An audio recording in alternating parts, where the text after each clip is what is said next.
أعوذ بالله من الشيطان الرجيم بسم الله الرحمن الرحيم رب زدني علما رب زدني علما رب زدني علما رب اشرح لي صدري ويسر لي أمري واحلل عقدة من লিসানি ইয়াফকাহু قولي। আমরা গতকালকে আলোচনা করছিলাম ফৌজদারি কার্যবিধি আইনের 101 থেকে 110 পর্যন্ত।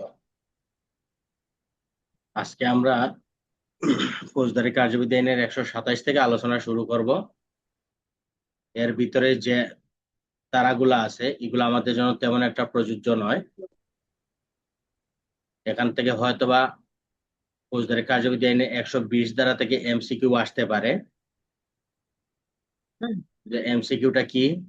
যে মুচলেকার মেয়াদ, এটা হচ্ছে আদেশের তারিখ হইতে আর কারাদণ্ডের ভোগের পর হইতে এটা মুচলেকার মেয়াদ শুরু হবে। 120। 121 ধারা হচ্ছে মুচলেকার বিষয়বস্তু, এটা সমগ্র বাংলাদেশে এটা সদাচরণ মুচলেকা পালন করবে। 122 ধারা হচ্ছে ম্যাজিস্ট্রেট কর্তৃক জামিনদার প্রত্যাখ্যান করার ক্ষমতা। আর 126 ধারা হচ্ছে জামিনদার নিজে যদি অব্যাহতি চায় সেই ক্ষেত্রে তাকে অব্যাহতি দিবেন। 126। তারপরে আমরা আজকে আলোচনা করব ফৌজদারি কার্যবিধি আইনের 127 ধারা, বেআইনি সমাবেশ সম্পর্কিত। বেআইনি সমাবেশ সম্পর্কিত যে বেআইনি সমাবেশ ছত্রভঙ্গ করার পদ্ধতি, যখনই এটার প্রশ্ন আসবে যে বেআইনি সমাবেশ ছত্রভঙ্গ করার পদ্ধতি বা অবৈধ জনতা ছত্রভঙ্গ করার পদ্ধতি, সেই ক্ষেত্রে আমরা অবশ্যই ফৌজদারি কার্যবিধি আইনের 127, 28, 29, 30 এইগুলা আলোচনা করব। তবে বেআইনি সমাবেশের সংজ্ঞার ক্ষেত্রে ব্যবহার করব ফৌজদারি কার্যবিধি আইনের 141, আর অবৈধ জনতার সংজ্ঞার ক্ষেত্রে ব্যবহার করব পুলিশ আইনের 30, আর হচ্ছে পুলিশ আইনের 30 কয়ের 2। সেই ক্ষেত্রে এটা অবৈধ জনতার সংজ্ঞা হবে। তবে একটা জিনিস মাথায় রাখতে হবে যে বেআইনি সমাবেশের ছত্রভঙ্গের পদ্ধতি, অবৈধ জনতা ছত্রভঙ্গের পদ্ধতি, অথবা যত ধরনের ছত্রভঙ্গ আছে বেআইনি সমাবেশ হোক অবৈধ জনতা হোক, এগুলা ছত্রভঙ্গ পদ্ধতি হবে ফৌজদারি কার্যবিধি আইনের 127, 28, 29, 30। এগুলা হবে ছত্রভঙ্গের পদ্ধতি। ফৌজদারি কার্যবিধি আইনের 127 ধারা 27 রেখে বলছে কোন নির্বাহী ম্যাজিস্ট্রেট বা থানার ভারপ্রাপ্ত অফিসার সর্বসাধারণের শান্তি বিনষ্ট হয় এমন 5 বা ততোধিক ব্যক্তি সমন্বয়ে যদি কোনো সমাবেশ বা বেআইনি সমাবেশ হয় সেই ক্ষেত্রে তাদের ছত্রভঙ্গ হওয়ার আদেশ দিবেন, এবং উক্ত সমাবেশের সদস্যদের দায়িত্ব হবে ছত্রভঙ্গ হওয়া। ফৌজদারি কার্যবিধি আইনের 127 ধারা। পুলিশ আইনের 30 কয়ের 1, পিআরবি 142 বিধি। পুলিশ আইনের 30 কয়ের 1, পিআরবি 142 বিধি ফৌজদারি কার্যবিধি আইনের 127 ধারা।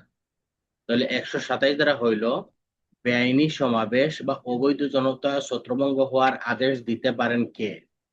নির্বাহী ম্যাজিস্ট্রেট, থানার ভারপ্রাপ্ত অফিসার, ডিউটি অফিসার, ক এবং খ।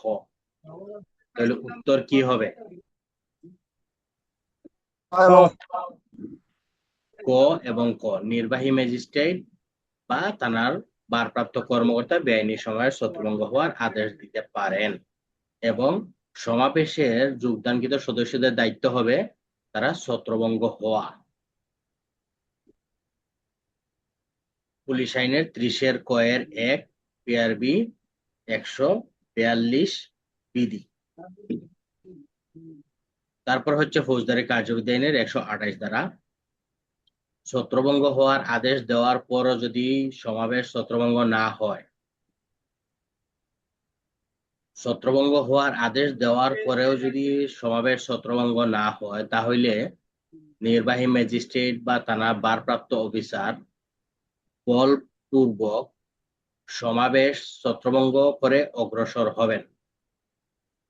সমাবেশ ছত্রভঙ্গ করে অগ্রসর হবে। প্রয়োজনে সাধারণ পুরুষের সাহায্য দাবি করতে পারবেন। এই যে বেআইনি সমাবেশে সাধারণ পুরুষের সাহায্য দাবি করবেন, এখানে সাধারণ পুরুষটা কি জন্য বলা হইল?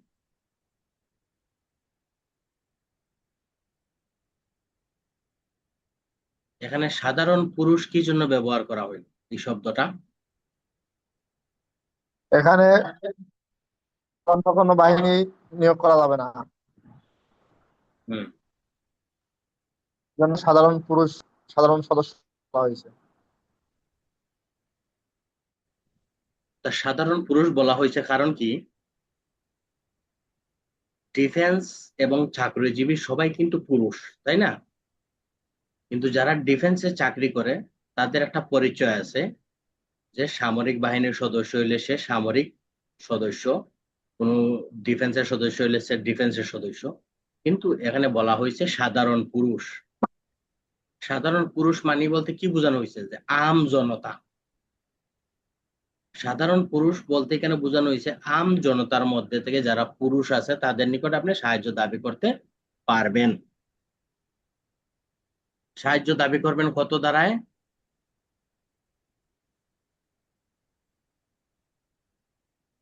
128 স্যার। সাহায্য দাবি করবেন আপনি 42 দ্বারা।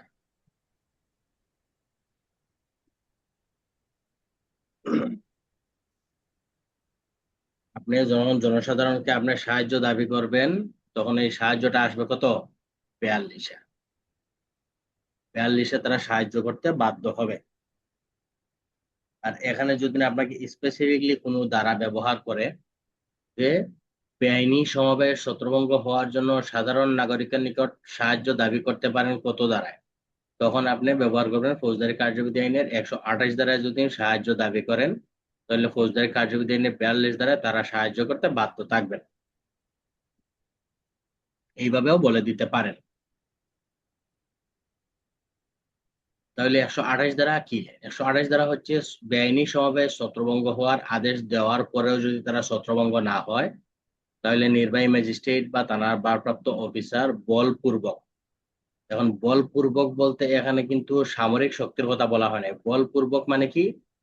বলপূর্বকের আমরা একটা সংজ্ঞা পাইছিলাম না?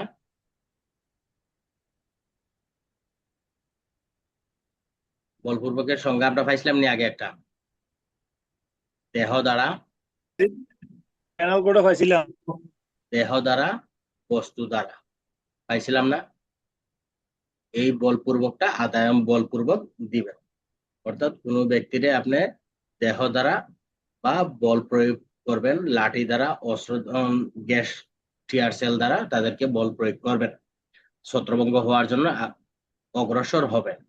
প্রয়োজনে পুরুষ সদস্যের নিকট সাহায্য দাবি করবেন ছত্রভঙ্গ করার জন্য। আইন অনুযায়ী তাদের শাস্তি দেওয়ার জন্য গ্রেফতার এবং আটক করতে পারবেন। এখন যদি আপনাকে প্রশ্ন দেয় যে ফৌজদারি কার্যবিধি 128 ধারার কার্যক্রম কি? বল প্রয়োগ করা, ছত্রভঙ্গ করা, গ্রেফতার করা, আটক করা, তাহলে কি বলবেন? করা। হুম? প্রয়োগ। সবগুলোই। তখন উত্তর হবে সবগুলোই। উত্তর হবে সবগুলোই বল প্রয়োগ করতে পারবেন, ছত্রভঙ্গ করতে পারবেন, গ্রেফতার করতে পারবেন, আটক করতে পারবেন। উত্তর হবে সবগুলোই। পুলিশ আইনের 30-2 পিআরবি 143 বিধি, ফৌজদারি কার্যবিধি আইনের 128 ধারা। এখন যদি আপনাকে এখানে প্রশ্ন দেয় বৈধ জনতা কখন অবৈধ হিসেবে গণ্য হবে, বা বৈধ জনতা কখন অবৈধ হয়, তাহলে কি সংজ্ঞা দিবেন আপনি?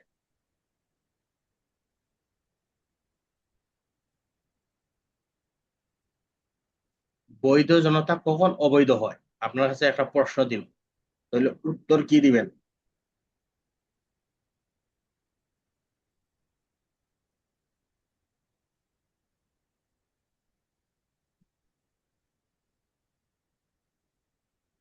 পুলিশ আইনের 30 ধারা মোতাবেক শর্ত সাপেক্ষে যে সমাবেশ মঞ্জুর করা হয়, উক্ত সমাবেশের সদস্য কর্তৃক যখন কোনো শর্ত লঙ্ঘন করে, লঙ্ঘনের ফলে তাদেরকে ফৌজদারি কার্যবিধি আইনের 127 ধারা মোতাবেক ছত্রভঙ্গ হওয়ার আদেশ দেওয়া হয় পুলিশ আইনের 30-1 PRB 142 বিধি মোতাবেক। তখন তারা যদি ছত্রভঙ্গ না হয়, সেই ক্ষেত্রে ফৌজদারি কার্যবিধি আইনের 128, পুলিশ আইনের 30-2, PRB 143 বিধি মোতাবেক তারা অবৈধ জনতা হিসেবে গণ্য হবে।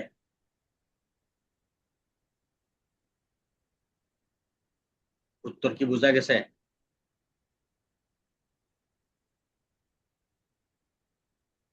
স্যার বোঝা গেছে।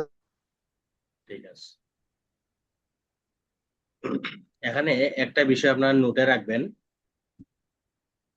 128 ধারায় জনসাধারণ নিকট সাহায্য দাবি করা হয় ছত্রভঙ্গ করার উদ্দেশ্যে, সদস্যদের শাস্তি দেওয়ার উদ্দেশ্যে, আটক এবং গ্রেপ্তার করার উদ্দেশ্যে। এই বিষয়টা একটু নোটের মধ্যে রাখবেন, একটু মাথায় রাখবেন। 128 ধারায় 4টা বিষয় মাথায় রাখতে হবে: জনসাধারণ নিকট সাহায্য দাবি করা, বেআইনি সমাবেশের সদস্যদের ছত্রভঙ্গ করার উদ্দেশ্যে, তাদেরকে শাস্তি দেওয়ার জন্য, আটক এবং গ্রেপ্তার করার জন্য। তারপরে হচ্ছে ফৌজদারি কার্যবিধি আইনের 129 ধারা। যখন উক্ত সমাবেশ বা বেআইনি সমাবেশের সদস্যদেরকে অন্য কোনোভাবে ছত্রভঙ্গ করা না যায়, অর্থাৎ যত ধরনের বল প্রয়োগ করা দরকার, লাঠিচার্জ, টিয়ার গ্যাস ইত্যাদির মাধ্যমে তাদেরকে ছত্রভঙ্গ করা না যায়, সেই ক্ষেত্রে নির্বাহী ম্যাজিস্ট্রেট বা মহানগর এলাকার পুলিশ কমিশনার সামরিক শক্তি দ্বারা ছত্রভঙ্গ করাইতে পারবেন। ফৌজদারি কার্যবিধি আইনের 129 ধারা, যে সামরিক শক্তি দ্বারা ছত্রভঙ্গ করাইতে পারবেন। কে কে পারবেন? নির্বাহী ম্যাজিস্ট্রেট, জেলা ম্যাজিস্ট্রেট বা মহানগর এলাকার পুলিশ কমিশন। এখানে কি পুলিশ সুপার দেওয়ার কি সুযোগ আছে? ফৌজদারি কার্যবিধি আইনের 129 ধারায় কি পুলিশ সুপার কি বেআইনি সময় ছত্রভঙ্গ করার জন্য সামরিক শক্তি আহ্বান করতে পারেন? নেগেটিভ। পারেন না স্যার। পারেন না। কি জন্য পারেন না?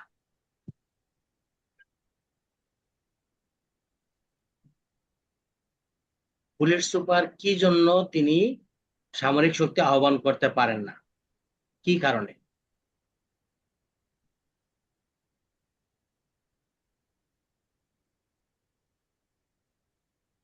যেহেতু জেলা এলাকায় স্যার আইন বলে দেন। যেহেতু জেলা এলাকায় আইন শৃঙ্খলা রক্ষা করার দায়িত্ব হচ্ছে জেলা ম্যাজিস্ট্রেটের বা জেলা প্রশাসকের, সেই জন্য জেলা এলাকায় আইন শৃঙ্খলা রক্ষার ক্ষেত্রে যদি সামরিক শক্তির প্রয়োজন হয়, সেই ক্ষেত্রে পুলিশ সুপার জেলা ম্যাজিস্ট্রেটকে বলবেন যে সামরিক শক্তি আহ্বানের জন্য, এবং তিনি সামরিক শক্তি প্রয়োগের ব্যবস্থা করবেন, জেলা ম্যাজিস্ট্রেট। তারপর হচ্ছে ফৌজদারি কার্যবিধি আইনের 130 ধারা। স্যার জেলা ম্যাজিস্ট্রেট স্যার ডিসি মহোদয়। ডিসি, জেলা প্রশাসক যারা বলে, সে জেলা। হচ্ছে জেলা ম্যাজিস্ট্রেট। জেলা প্রশাসক যিনি, তিনি হচ্ছে জেলা ম্যাজিস্ট্রেট, তিনি হচ্ছেন ডিসি। ঠিক আছে sir.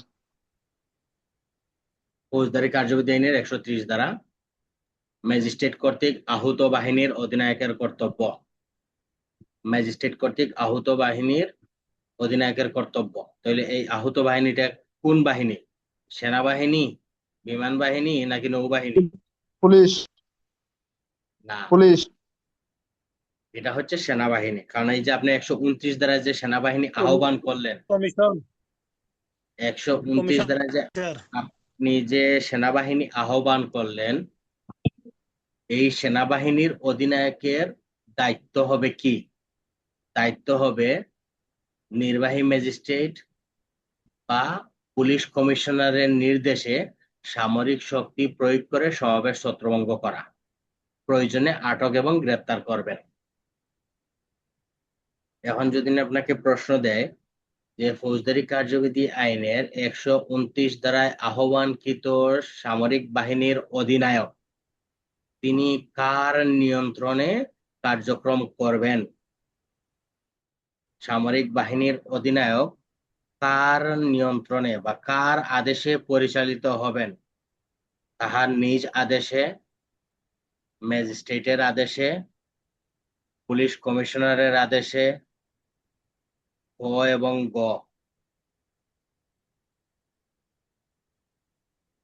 Magistrate police officer magistrate এবং পুলিশ কমিশনারের আদেশে তিনি পরিচালিত হবেন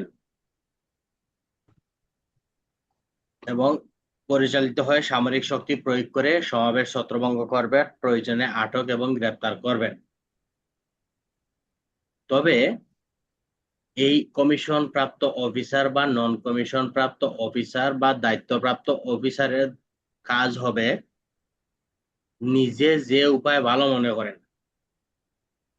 ম্যাজিস্ট্রেটের আদেশ পালন করবেন এবং যথাসম্ভব কম শক্তি প্রয়োগ করে ব্যক্তি এবং সম্পত্তির কম ক্ষতি সাধন করবেন। যান এবং মালের কম ক্ষতি সাধন করবেন। ফৌজদারি কার্যবিধি আইনের 130 ধারা। বোঝা গেছে? তারপর হচ্ছে ফৌজদারি কার্যবিধি আইনের 131 ধারা, কমিশন প্রাপ্ত সামরিক অফিসারের ক্ষমতা। কমিশন প্রাপ্ত সামরিক অফিসারের ক্ষমতা, এই ক্ষেত্রে সেনাবাহিনীর কমিশন প্রাপ্ত অফিসার উনার সামনে যদি কোনো বেআইনি সমাবেশ বা জননিরাপত্তার বিপদগ্রস্ত হয়, অর্থাৎ সামরিক বাহিনীর সদস্য কমিশন প্রাপ্ত অফিসারের সামনে যদি কোনো বেআইনি সমাবেশ সংগঠিত হয় বা মানুষের জানমালের নিরাপত্তা বিঘ্নিত হয়, সেই ক্ষেত্রে তিনি কি করবেন? ম্যাজিস্ট্রেটের সাথে যোগাযোগ করবেন, নির্বাহী ম্যাজিস্ট্রেটের সাথে যোগাযোগ করবেন। নির্বাহী ম্যাজিস্ট্রেটের সাথে যোগাযোগ করবেন। যদি নির্বাহী ম্যাজিস্ট্রেটের সাথে যোগাযোগ করা না যায়, সেই ক্ষেত্রে তিনি নিজ ক্ষমতা বলে বেআইনি সমাবেশ ছত্রভঙ্গ করতে পারবেন। ফৌজদারি কার্যবিধি আইনের 131 ধারা। তাহলে ফৌজদারি কার্যবিধি আইনের 131 ধারা হচ্ছে কমিশন প্রাপ্ত সামরিক অফিসারের ক্ষমতা। যদি ওনার সামনে কোনো বেআইনি সমাবেশ হয়, সেই ক্ষেত্রে তিনি নির্বাহী ম্যাজিস্ট্রেটের সাথে যোগাযোগ করবেন। যদি নির্বাহী ম্যাজিস্ট্রেটের সাথে যোগাযোগ করা সম্ভব না হয় বা ওনারে পাওয়া না যায়, সেই ক্ষেত্রে তিনি তার নিজ ক্ষমতা বলে তিনি বেআইনি সমাবেশ ছত্রভঙ্গ করতে পারবেন। ফৌজদারি কার্যবিধি আইনের 131 ধারা। তারপর হচ্ছে ফৌজদারি কার্যবিধি আইনের 132 ধারা। এই অধ্যায় অনুসারে, অর্থাৎ আমরা যে এই যে ফৌজদারি কার্যবিধি আইনের 127, 28, 29, 30, 31 ধারা মোতাবেক বেআইনি সমাবেশ যারা সংগঠিত করলো তাদের বিরুদ্ধে ফৌজদারি আদালতে মামলা করা যাবে না সরকারের অনুমোদন ব্যতীত। সরকারের অনুমোদন ব্যতীত ফৌজদারি আদালতে তাদের বিরুদ্ধে মামলা করা যাবে না। এরা কারা? ম্যাজিস্ট্রেট এবং পুলিশ অফিসার। 127, 28 ম্যাজিস্ট্রেট এবং পুলিশ অফিসার এবং 128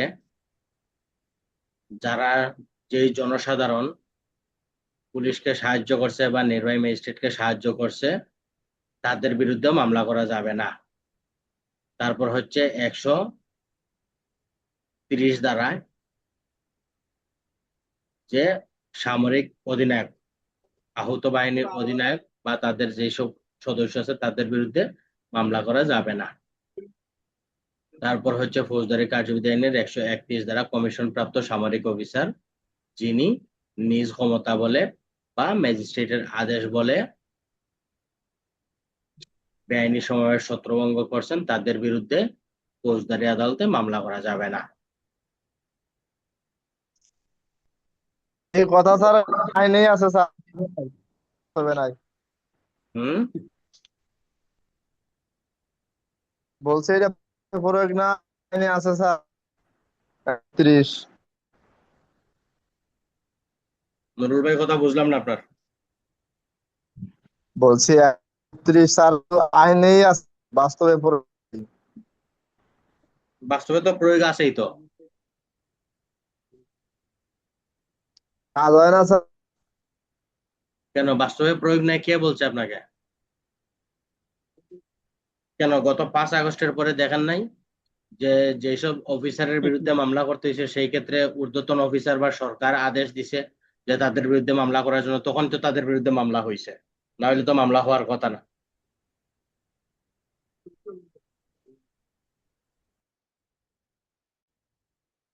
আইনে আছে এবং আইন বলেই সেটা পালন হয়েছে, কারণ 5 আগস্টের পরে সরকার কে ছিল?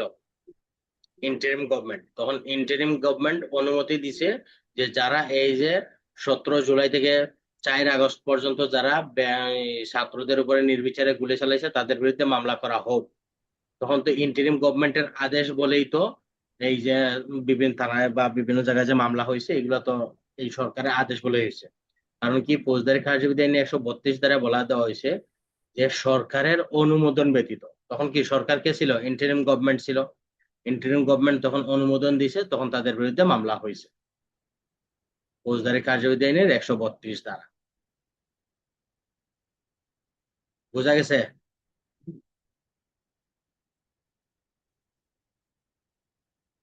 নুরুল ভাই। স্যার বুঝতে হুম। যাক, বুঝতে পারলে তো ভালোই। এখন যদি না আপনাকে প্রশ্ন দেয় যে 5 বা ততোধিক ব্যক্তির সমাবেশ ছত্রভঙ্গের পদ্ধতি আলোচনা করুন, তাহলে আপনি কি লিখবেন?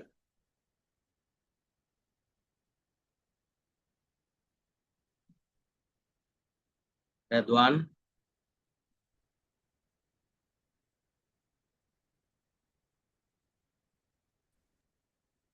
স্যার 127, 128, 129, এটা 30, 31।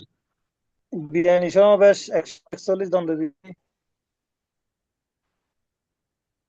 রেদওয়ান কি বললাম? প্রশ্ন কি দিলাম আর উত্তর কি দিলা? সংজ্ঞা দিছে স্যার, সংজ্ঞা দিছে। আমি কি সংজ্ঞা বলছি? এবার বলেন কাটা আসে। পুলিশ আইন, পুলিশ আইন 30 কর 1, 30 কর 2। প্রশ্ন বলছিলাম হচ্ছে 5 বা ততোধিক ব্যক্তির সমাবেশ ছত্রভঙ্গের পদ্ধতি আলোচনা করুন।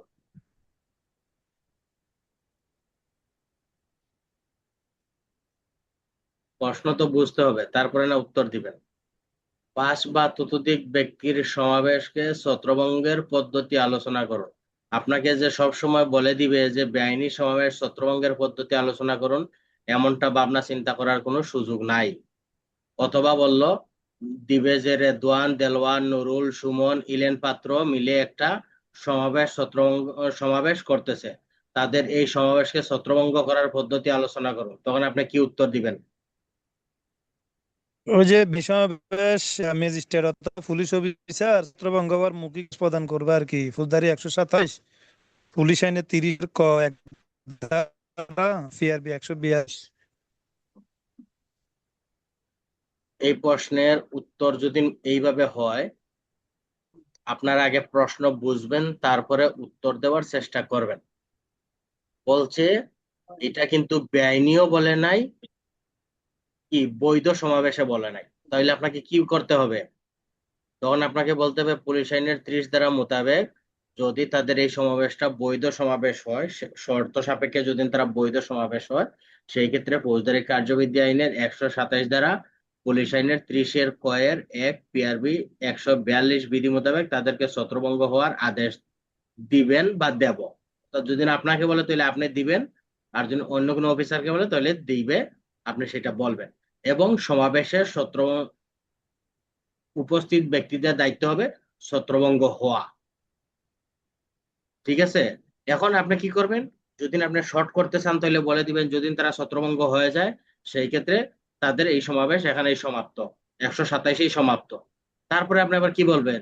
যদি তারা 127-এর আদেশে যদি তারা ছত্রভঙ্গ না হয়, সেই ক্ষেত্রে 128 দ্বারা যখন তাদেরকে বল প্রয়োগ করা হবে তখন তারা বেআইনি সমাবেশ বা অবৈধ জনতা হিসেবে গণ্য হবে।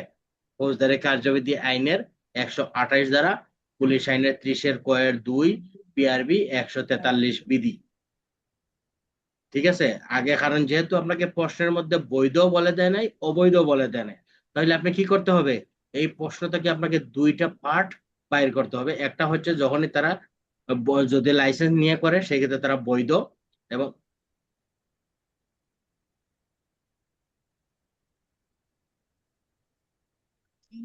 আমি তাহলে কি হইলো যে তাদেরকে বৈধ সমাবেশ হওয়ার জন্য যদি শর্ত দেওয়া হয় তাহলে সেই শর্ত তারা লঙ্ঘন করলে তারা অবৈধ হবে।